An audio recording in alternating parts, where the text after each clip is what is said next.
শুধু জাতীয়তাবাদী ছাত্র দলের প্যারালালি কোনো দল বাংলাদেশে এখন নাই। আপনি যদি পাখির চোখে এই সমাবেশটা দেখেন তাহলে আপনি ধরতে পারেন যে বঙ্গোপসাগর আর শাহবাগ একই সুতোই গাঁথা। দেখেন, সমাবেশ, জাতীয়তাবাদী ছাত্র দলের সমাবেশ আগাগোড়াই অনেক ভালো হয়ে এসেছে। আপনি কিছুদিন আগে জাতীয়তাবাদী ছাত্র দলের সমাবেশ দেখেছেন পল্টনে। লোকের লোকারণ্য, রাস্তাঘাট, মানে অলি গলি কোনো জায়গায় ছিল না যে বাদ রয়েছে।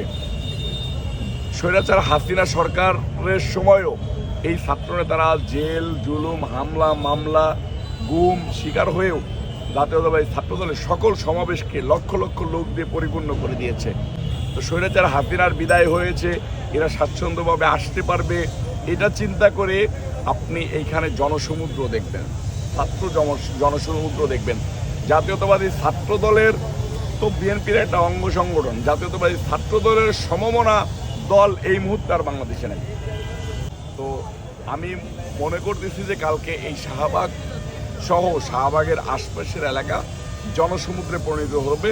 আপনি যদি পাখির চোখে এই সমাবেশটা দেখেন তাহলে আপনি ধরতে পারেন যে বঙ্গোপসাগর আর শাহবাগ একই সুতোই গাঁথা। ধন্যবাদ। পাশাপাশি